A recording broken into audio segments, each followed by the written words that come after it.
Hello everyone, this is Satpal and you are watching Option Seller. और अपनी मुलाकात काफी दिनों के बाद हो रही है। काफी लंबा ब्रेक हो गया था, I am sorry for that. कुछ हेल्थ इश्यूज आ गए थे और बाकी कुछ जरूरी चीजें थी जिनकी वजह से इतना लंबा ब्रेक हो गया। सो थैंक यू सो मच, आप लोगों ने इतना वेट किया। तो चलिए अब बिना टाइम वेस्ट के आज के इस वीडियो को शुरू करते हैं। और आगे से मैं कोशिश करूंगा कि मैं रेगुलर वीडियोस डालूं। इस तरह का जो ब्रेक है वो कुछ अनअवॉइडेबल रीजंस थे जिनकी वजह से मुझे ब्रेक लेना पड़ा, लेकिन आगे से वीडियोस हैं वो रेगुलर आएंगे। तो चलिए अब आज के इस वीडियो को शुरू करते हैं। और आज के इस वीडियो का टॉपिक है वो बहुत जरूरी होने वाला है। आज मैं आपको एक बहुत जरूरी चीज बताऊंगा। अगर आप मार्केट में ट्रेड करते हो तो ये चीज आपके लिए जानना बहुत जरूरी है। तो देखिए आज के इस वीडियो में मैं आपको बताऊंगा कि मार्केट में ऑपरेटर नाम आपने जरूर सुना होगा। तो ऑपरेटर हैं वो मार्केट को किस तरह से रूल करते हैं, ऑपरेटर को आप किस तरह से समझ सकते हो कि वो मार्केट को किस तरह से इफेक्ट करते हैं। आज मैं आपको बताऊंगा कि ऑपरेटर्स को आपको किस तरह से समझना है और मार्केट में जो सिनेरियोज प्ले आउट होते हैं। देखिए एक होता है जो आपको बताया जाता है। अगर आप बिजनेस न्यूज चैनल्स को देखोगे या कोई और आपका इंफॉर्मेशन का सोर्स होगा तो वहां पे कुछ चीजें हैं जो आपको बताई जाती हैं कि मार्केट में ऐसा हो रहा है और ये इस वजह से हो रहा है। वो उनका परसेप्शन है, वो आपको बता रहे हैं, लेकिन आपका खुद का भी एक परसेप्शन होना चाहिए।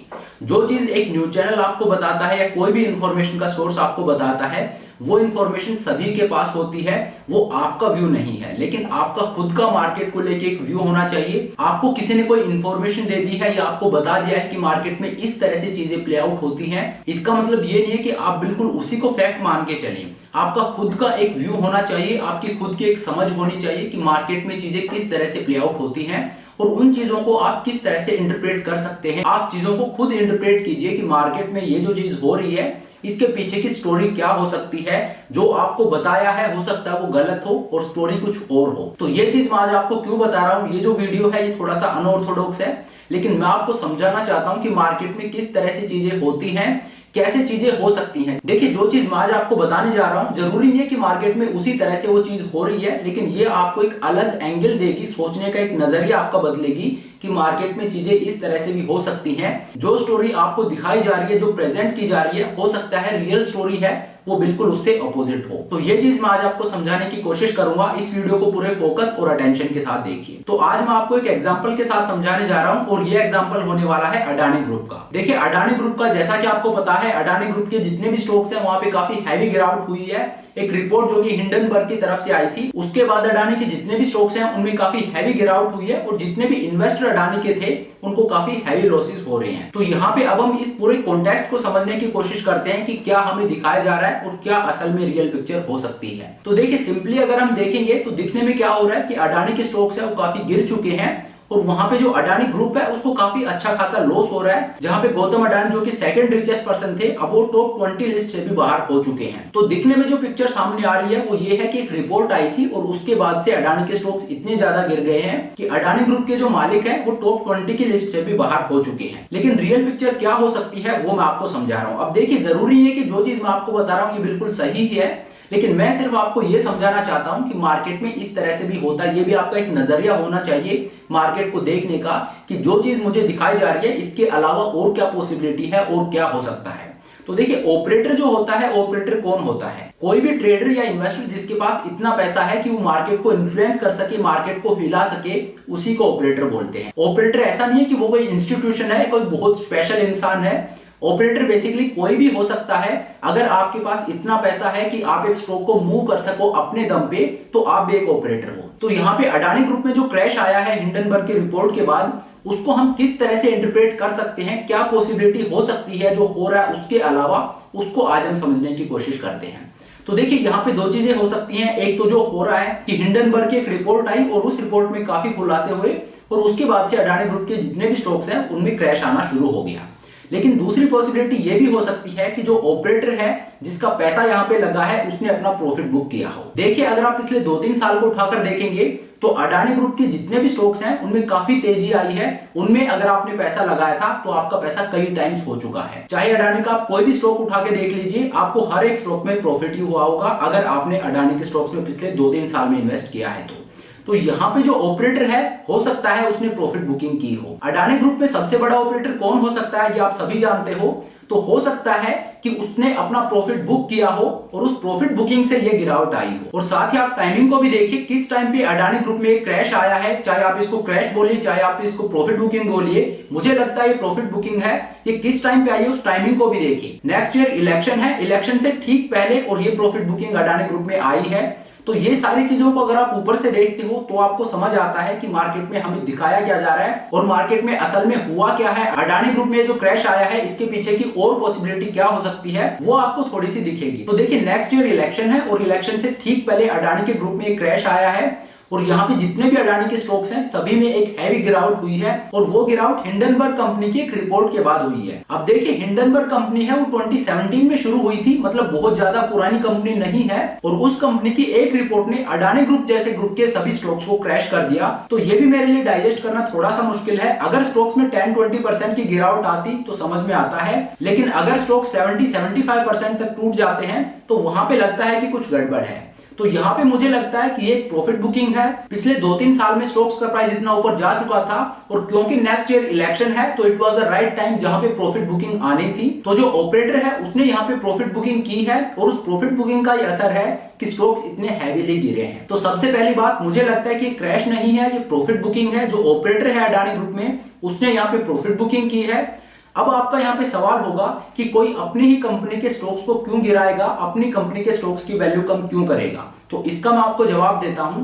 देखिए आपको दिखने में लग रहा होगा कि अडानी ग्रुप है उसको अच्छा खासा लॉस हुआ है, लेकिन मैं आपको बता दूं कि इस सिचुएशन में जो लॉस हुआ है वो सिर्फ रिटेल ट्रेडर्स को हुआ होगा। जो ऑपरेटर है उसने गिरते हुए मार्केट में भी पैसा कमाया है।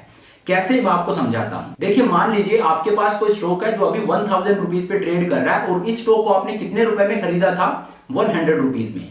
तो जो चीज आपने 100 रुपए में खरीदी थी अब वो 1000 रुपीज की हो चुकी है। तो यहाँ पे अब आप प्रॉफिट बुक करना चाहते हो इस स्टॉक में और लेट से आप ऑपरेटर हो, आपके पास जो क्वांटिटी है वो काफी हैवी है, तो अब आप इस प्रॉफिट को बुक करना चाहते हो। जो आपने 100 रुपीज में खरीदा था अब वो 1000 रुपीज का हो चुका है, तो अब आप इस प्रॉफिट को बुक करोगे। तो क्योंकि आपके पास हैवी क्वांटिटी है, आप एक ऑपरेटर हो, तो आपको पता है कि जब मैं इस स्टॉक में प्रॉफिट बुक करूंगा 1000 रुपीज पे तो इस स्टॉक का प्राइस है वो काफी तेजी से नीचे जाएगा। तो यहाँ पे आप क्या करोगे, आप पहले ही फ्यूचर को सेल कर दोगे। 1000 रुपीज पे आप फ्यूचर्स को सेल कर दीजिए। जितना आपके पास स्टॉक है, जितनी आपके पास क्वांटिटी है उतने आप फ्यूचर को सेल कर दीजिए और अब आप प्रॉफिट बुक कीजिए। तो आपने जो स्टॉक परचेज कर रखे थे उनको अब आप सेल कर दीजिए। प्रॉफिट बुक करने के लिए आप क्या करोगे, आपने जो स्टॉक बाय कर रखे हैं उनको आप सेल कर दोगे। तो आप यहाँ पे अपना प्रॉफिट बुक कीजिए, लेकिन उससे पहले आपने फ्यूचर को सेल कर दिया है, आपने मार्केट को शॉर्ट कर दिया है। तो अब क्या होगा, जैसे ही आप अपने प्रॉफिट को बुक करोगे मार्केट में एक तेज गिरावट आएगी और जब तेज गिरावट आएगी तो आपने फ्यूचर को ऑलरेडी सेल कर रखा है, तो जो फ्यूचर आपने सेल किया है उसमें आपको प्रॉफिट होगा। तो आपके प्रॉफिट बुकिंग के बाद जितना मार्केट गिरेगा वो पूरा मूव आपने कैप्चर कर लिया, वो सारा आपका प्रॉफिट होगा फ्यूचर में जो आपने बेचा है। तो यहाँ पे क्या आपको किसी तरह का लॉस हुआ, आपका स्टॉक है उसकी वैल्यू है वो जरूर नीचे गई है, लेकिन जितनी नीचे गई है उतना प्रॉफिट आपको फ्यूचर में हो चुका है। तो अब सेम चीज को आप अडानी ग्रुप में लेके देखिए, यहाँ पे एक हैवी प्रॉफिट बुकिंग हुई है और क्योंकि ऑपरेटर प्रॉफिट बुकिंग कर रहा है तो ही न्यू कि अगर मैं प्रॉफिट बुक करूंगा तो मार्केट नीचे जाएगा।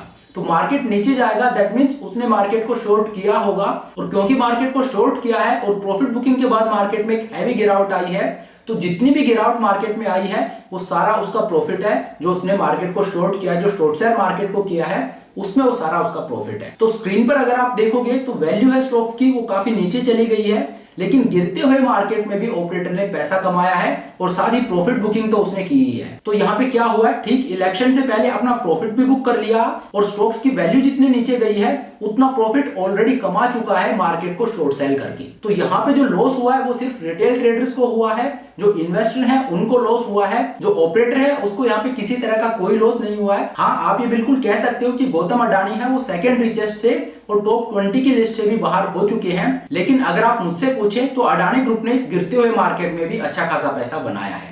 लेकिन मैं आपको बता दूं ये एक पॉसिबिलिटी है, मैं ऐसा नहीं बोल रहा हूं कि ऐसा ही हुआ है। मैं आपको सिर्फ ये समझाना चाहता हूं इस एग्जांपल को लेके कि मार्केट में ऐसा भी होता है, ये भी एक पर्सपेक्टिव है। इस तरह से भी आपको मार्केट को देखना चाहिए। ऑपरेटर मार्केट को किस तरह से मूव कर सकता है और क्या वो तरीका होता है जिससे प्रॉफिट बुकिंग भी हो जाए और गिरते हुए मार्केट में भी वो पैसा किस तरह से बना सकता है, वो चीज मैंने आपको बताई है। तो ये सिर्फ एक पॉसिबिलिटी है कि ऐसा भी हो सकता है। आप सिर्फ ये ना देखो जो आपको दिखाया जा रहा है, आप सिर्फ उसी को ना देखो, आप अपना व्यू देखिए, आप देखिए मार्केट को खुद इंटरप्रेट करने की कोशिश कीजिए कि मार्केट में ये सब जो हो रहा है ये इसके पीछे का रीजन क्या हो सकता है, वो आप खुद समझने की कोशिश कीजिए, ना कि किसी के बताने से। जो आपने न्यूज में देख लिया या आपको किसी ने किसी वीडियो में कुछ बता दिया, उसको देख के आप सिर्फ उसी को मत मान के बैठिए, आप खुद से इंटरप्रेट करने की कोशिश कीजिए कि मार्केट में क्या हो सकता है और क्या पॉसिबिलिटीज हो सकती हैं। तो इस तरह से भी मार्केट में होता है, ऑपरेटर मार्केट को इस तरह से मूव कर सकते हैं। गिरते हुए मार्केट में जहां पे आपको लग रहा होगा कि जो ग्रुप है उसको काफी अच्छा खासा लॉस हो रहा होगा, लेकिन मैं आपको बता दूं जो ऑपरेटर होते हैं जब वो प्रॉफिट बुकिंग करते हैं तो साथ ही वो मार्केट को शॉर्ट सेल भी करते हैं। तो जितना मार्केट गिर रहा है उतना प्रॉफिट वो ऑलरेडी बुक करते जा रहे हैं। और साथ ही इसका एक बेनिफिट मैं आपको और बता देता हूं, जो स्टॉक नीचे गिर गया, जो स्टॉक 5,000 रुपए के आसपास ट्रेड कर रहा था और अगर अभी वो 2,000 रुपए पे ट्रेड कर रहा है तो स्टॉक 3,000 रुपए नीचे गिर चुका है और ऑपरेटर को किसी तरह का कोई लॉस नहीं हुआ है। क्यों? क्योंकि उसने प्रॉफिट बुकिंग की है और साथ में शॉर्ट सेल कर दिया था 5,000 पे। तो जो 3,000 मार्केट गिरा है वो प्रॉफिट उसने शॉर्ट सेल करके कमा लिया है, मतलब उसको किसी तरह का कोई लॉस नहीं हुआ। और यहाँ पे उसके लिए सिचुएशन अब क्या है कि जो स्टॉक 5,000 रुपए का था वही अब उसको 2,000 रुपए में मिल रहा है। तो इस चीज को अगर आप देखते हो तो आपको पता लगेगा कि ये सिर्फ एक प्रॉफिट बुकिंग हो सकती है, हो सकता है कोई मार्केट क्रैश ना हो, ये सिर्फ प्रॉफिट बुकिंग है इलेक्शन से पहले, और मार्केट दोबारा वापस खड़ा हो जाएगा क्योंकि जो स्टॉक 5,000 पे ट्रेड कर रहा था वो अब 2,000 रुपए पे मिल रहा है। तो चलिए अब आज के इस वीडियो को यहीं पे खत्म करते हैं। और जैसा कि मैंने आपको बताया ये सिर्फ मेरा व्यू है, मैं ऐसा नहीं बोल रहा हूं कि बिल्कुल ऐसा ही हुआ है, मैं सिर्फ इस एग्जांपल से आपको समझाना चाहता हूं कि ये भी एक पॉसिबिलिटी है, इस तरह से भी मार्केट में हो सकता है। So thank you so much for watching the video. I hope ये वीडियो आपको पसंद आया होगा and thank you so much once again, आपने इतना वेट किया। अब से आगे वीडियोस रेगुलर आएंगे। आई होप आपको आज का वीडियो पसंद आया होगा, आज आपने कुछ नया सीखा होगा। अगर वीडियो अच्छा लगा तो मेक श्योर आप वीडियो को लाइक करें, चैनल को सब्सक्राइब करें। This is Satpal signing off.